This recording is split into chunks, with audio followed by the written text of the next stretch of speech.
আসসালামু আলাইকুম, সকলকে আমন্ত্রণ আনন্দ টিভি সংবাদে। আপনাদের সঙ্গে আছি আমি ছোঁয়া খন্দকার।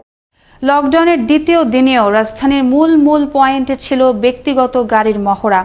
এতে বিভিন্ন জায়গায় সৃষ্টি হয় তীব্র যানজটের। বিধি নিষেধের কারণে গণপরিবহন বন্ধ থাকলেও দেদারসে আরোহী নিয়ে চলাচল করছে মোটরসাইকেল ও সিএনজি। দায়িত্বরত পুলিশ সার্জেন্টরা বলছেন, রাজধানীতে উন্নয়নমূলক কাজের অগ্রগতির জন্য বিভিন্ন স্থানে সড়ক শুরু হয়ে যাওয়ায় এমন যানজটের সৃষ্টি। এই ইউটার্নের এইখানটায় আপনার মেট্রোরের একটা প্ল্যানের জন্য কিছু সাইড হচ্ছে ব্লক করছে, ব্যারিকেড দিছে, যার কারণে রাস্তাটা একটু ন্যারো হয়ে গেছে। এর ফলশ্রুতিতে আপনার পিছনে একটু জ্যাম লাগতেছে। দেশের কোনো গোষ্ঠীর পক্ষেই হলি আর্টিজানের মতো বড় ধরনের আক্রমণাত্মক কোনো হামলার ঘটনা ঘটানোর সামর্থ্য নেই বলে জানিয়েছেন র্যাবের মহাপরিচালক চৌধুরী আব্দুল্লাহ আল মামুন। মঙ্গলবার দুপুরে রাজধানীর কর্মীটোলায় র্যাব সদর দফতরে সম্প্রতি দেশের আইন শৃঙ্খলা পরিস্থিতি নিয়ে আয়োজিত সংবাদ সম্মেলনে তিনি একথা জানান। জনাল আবেদিনের রিপোর্ট, ক্যামেরা ছিলেন শাহিন রেজা। সমসাময়িক আইন শৃঙ্খলা পরিস্থিতির বিষয়ে সাংবাদিকদের সাথে মত বিনিময় করেন র্যাবের মহাপরিচালক চৌধুরী আব্দুল্লাহ মামুন। এ সময় উঠে আসে রাজধানীর গুলশানের হলি আর্টিজানের হামলার প্রসঙ্গ। এ বিষয়ে চৌধুরী আব্দুল্লাহ মামুন বলেন, জঙ্গিবাদের বিরুদ্ধে আমরা যেভাবে কার্যক্রম চালাচ্ছি, এতে জঙ্গিবাদের স্থান বাংলাদেশে হবে না।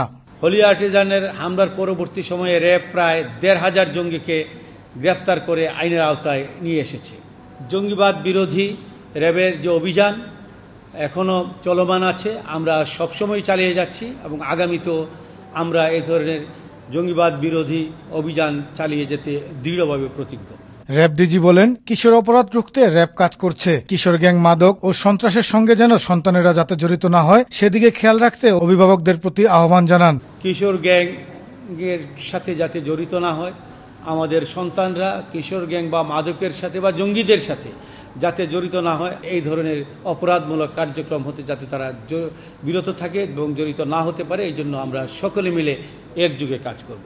মাদক ইস্যুতে তিনি বলেন, সাম্প্রতিক আমরা অপ্রচলিত কিছু মাদক দেখতে পাচ্ছি। মাদক রুখতে এরই মধ্যে ৪৬,০০০-এরও বেশি মাদক কারবারিকে গ্রেফতার করেছে র্যাব বলে জানায় তিনি। মাদকের সাথে যারা জড়িত, ওরা তাদের যে বিস্তার ফর যারা করছিল, এর সাথে যারা জড়িত ছিল, সাথে সাথে কিন্তু আমরা ধরে ফেলেছি এবং বিভিন্ন আইনশৃঙ্খলা বাহিনী তারাও কিন্তু কাজ করছে। র্যাবের এমন অভিযানের ফলে অনেকটাই কমতে শুরু করেছে সমাজের অপরাধমূলক কর্মকাণ্ড। তবে এমন অভিযান অব্যাহত রাখার দাবি সমাজের সচেতন মহলের। জনাল আবেদিন, আনন্দ টিভি, ঢাকা। গাজীপুরের কালিয়াকৈরে বন বিভাগের জমিতে অবৈধভাবে গড়ে ওঠা স্থাপনা উচ্ছেদ করল উপজেলা প্রশাসন। বন বিভাগ সূত্র জানায়, স্থানীয় ভূমিদস্যু খাদেম আলী বন বিভাগের ৩ একর জমি দখল করে শতাধিক বসতবাড়ি ও দোকানপাট গড়ে তোলেন। বিষয়টি প্রশাসনের নজরে আসলে মঙ্গলবার দুপুরে এ উচ্ছেদ অভিযান পরিচালিত হয়। এই অভিযানের মধ্য দিয়ে বন বিভাগের ৩০ কোটি টাকার জমি উদ্ধার করা হয় বলে জানান উপজেলা নির্বাহী magistrate Adnan Chowdhury. Diploma engineering শিক্ষা কোর্সের মেয়াদ ৪ বছর থেকে কমিয়ে ৩ বছর করার প্রতিবাদে অনুষ্ঠিত হল সংবাদ সম্মেলন। মঙ্গলবার ঢাকা রিপোর্টার্স ইউনিটিতে বাংলাদেশ ডিপ্লোমা ইঞ্জিনিয়ারিং ছাত্র শিক্ষক সংগ্রাম পরিষদের ব্যানারে অনুষ্ঠিত হয় এ সংবাদ সম্মেলন। এতে লিখিত বক্তব্য পাঠ করেন সংগঠনের আহ্বায়ক ফজলুর রহমান খান। এমন সিদ্ধান্তকে অদূরদর্শী ও আত্মঘাতী উল্লেখ করে আবারও কোর্সের সময়সীমা ৪ বছরে ফিরিয়ে নেওয়ার দাবি জানান তিনি।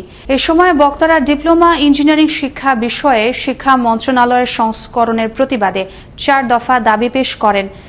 দাবি বাস্তবায়ন না হলে কঠোর আন্দোলনেরও ঘোষণা দেয়া হয়।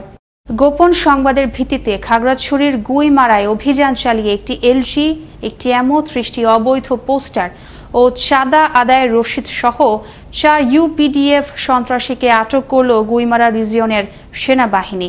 সোমবার মধ্যরাতে উপজেলার বাইলাছড়ি সাইনবোর্ড এলাকা থেকে তাদের আটক করা হয়। বিষয়টি নিশ্চিত করে আটককৃতদের বিরুদ্ধে অস্ত্র আইনে মামলা দায়ের করা হয় বলে জানান গুইমারা থানা ভারপ্রাপ্ত কর্মকর্তা মিজানুর রহমান। শেরপুরের নালিতা বাড়িতে নিখোঁজের 2 দিন পর উদ্ধার করা হলো বোরহান নামের এক যুবকের লাশ।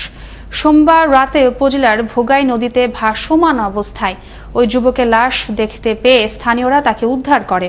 নিহতের পরিবার জানায় গেল রোববার বোরহান ও তার বাবা নদীতে গাছের গুঁড়ি আনতে যায়। এ সময় মুসলিম উদ্দিন তীরে উঠতে পারলেও পুত্র বোরহান নদীর স্রোতে তলিয়ে যায়।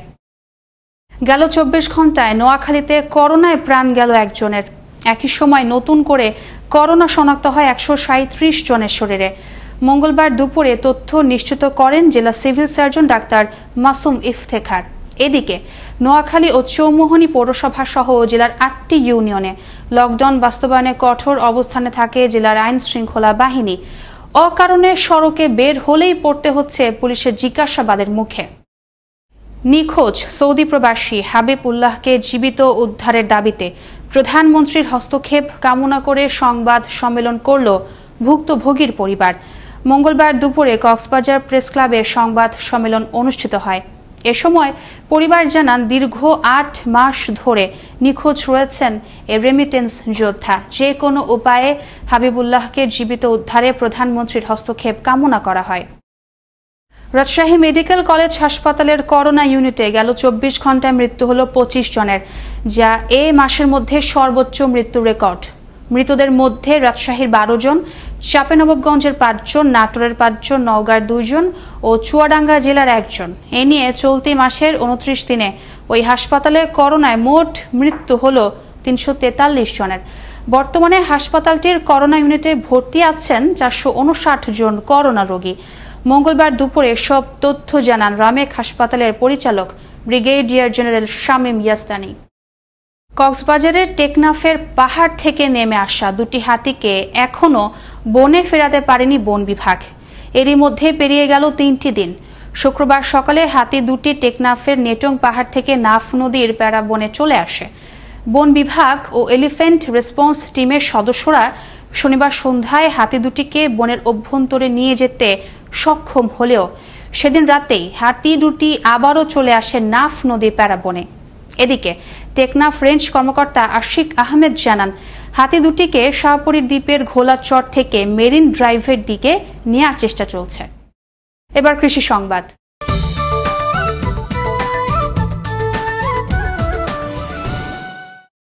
আসন্ন কোরবানি ঈদ উপলক্ষে নাটোর জেলায় 900 কোটি টাকা সমমূল্যের মোট 3,34,864টি গরু, মহিষ, ভেড়া ও ছাগল প্রস্তুত রয়েছে। জেলার খামারিরা আধুনিক প্রযুক্তিতে গরু হৃষ্টপুষ্ট করার কার্যক্রম চালাচ্ছেন পুরোদমে। এসব গরুকে খাওয়ানো হচ্ছে খড়কুটা ও কাঁচা ঘাস। তবে করোনা পরিস্থিতিতে গরু বিক্রিতে সরকারি সাহায্য সহযোগিতার দাবি খামারিদের। নাটোর থেকে জাহিদুল ইসলামের তথ্য ভিডিওচিত্র দেখুন ডেস্ক রিপোর্ট। মুসলিম জাহানের ধর্মীয় উৎসব ঈদুল আজহা উপলক্ষে দেশীয় গরুর চাহিদা বেশি থাকায় বিগত কয়েক বছরে নাটোরে গরু পালন বেড়েছে। সরকার নানামুখী উদ্যোগের ফলে আধুনিক প্রযুক্তির মাধ্যমে বাণিজ্যিকভাবে গড়ে উঠেছে গরুর খামার। লাভজনক হওয়ায় নাটোর জেলার সব উপজেলাতেই বেড়েছে মালিকানাধীন গরুর খামার। এসব খামারে গরু পালন করা হচ্ছে প্রাকৃতিক নিয়মে। কোরবানির ঈদকে সামনে রেখে গরুর বেচাকেনা বেশি। তবে করোনা ভাইরাসে চিন্তিত খামারিরা করোনা পরিস্থিতিতে তাদের এসব গরু বিক্রিতে যাতে সমস্যায় পড়তে না হয় সেজন্য সরকারি সহায়তা কামনা করছেন খামারিরা। 10 দিনে 12 জন কাজ করি আমরা এইখানে 3 টাকাটা দেয়, সংসারটা আমরা ভালোভাবে চলে। আমি গরুগুলো যদি মার্কেটিং করতে না পারি, বিপণন করতে না পারি, তাহলে আমরা খামার মালিক যারা আছি তারা ক্ষতির সম্মুখীন হব। নাটোরে রয়েছে ব্রাহ্মা জাতের গরু। দেখতে অনেকটাই দেশি গরুর মতো, কিন্তু আকৃতিতে বেশ বড়। এ গরুর মাংসের স্বাদ দেশি গরুর মতোই, গায়ে চর্বি কম, ফলে পুষ্টিগুণ বেশি। আমাদের এখানে ব্রাহ্মা, শাহিওয়াল, অস্ট্রেলিয়া, নেপাল, উলুবাড়িয়া অনেক জাতীয় গরু আছে জায়গায়। 180টি গরু প্রস্তুত রেখেছেন আসন্ন কোরবানিতে একজনই। দেশীয় খাদ্য খাইয়ে গরুকে রাখছেন সুস্থ এবং সবল। প্রায় 180টা গরু আমি লালন পালন করছি। আমি একেবারে দেশীয় খাবার দিয়ে আমি এই গরুগুলা লালন পালন করেছি। এবছর নাটোর জেলায় 3,34,864টি গবাদি পশু প্রস্তুত রয়েছে। এর মধ্যে নাটোরের প্রয়োজন পড়বে 2,10,000 পশু। জেলার চাহিদা মিটিয়ে 1,15,000 পশু অন্যান্য জেলায় বিক্রি করা হবে বলে জানালেন জেলা প্রাণী সম্পদ কর্মকর্তা। প্রায় 1.25 লক্ষ গবাদি পশু আমাদের উদ্বৃত্ত থাকবে। এই উদ্বৃত্ত গবাদি পশু আমরা নাটোর জেলার বাহিরে ঢাকা, চিটাগাং, সিলেট সহ অন্যান্য জেলায় প্রতি বছরের ন্যায় এবছরও বিক্রির বিভিন্ন প্রয়োজনীয় ব্যবস্থা গ্রহণ করেছি। এছাড়াও অনলাইনের মাধ্যমে বিক্রির পরিকল্পনা রয়েছে বলেও জানান তিনি। এর ইতিমধ্যেই আমাদের নাটোর জেলায় প্রায় 10টা অনলাইন প্ল্যাটফর্ম করেছি। এই সমস্ত প্ল্যাটফর্মের মাধ্যমে আমরা অনলাইনের মাধ্যমে গরু বাছুর বিক্রি শুরু করেছি। ত্যাগের মহিমায় কোরবানি হোক স্রষ্টার সন্তুষ্টির জন্য। আসুন এবারের কোরবানিতে দেশীয় গরু ক্রয় করে খামারি ভাইদের পাশে দাঁড়িয়ে বাড়িয়ে দেই ভ্রাতৃত্বের হাত। মুস্তফা কামাল তোহা, আনন্দ টিভি, ন্যাশনাল ডেস্ক। এই ছিল এখনকার মতো। আনন্দ টিভি সংবাদ দেখুন প্রতিদিন বিকেল 5:30 এবং রাত 9:30। আনন্দ টিভির সঙ্গে থাকার জন্য সকলকে ধন্যবাদ।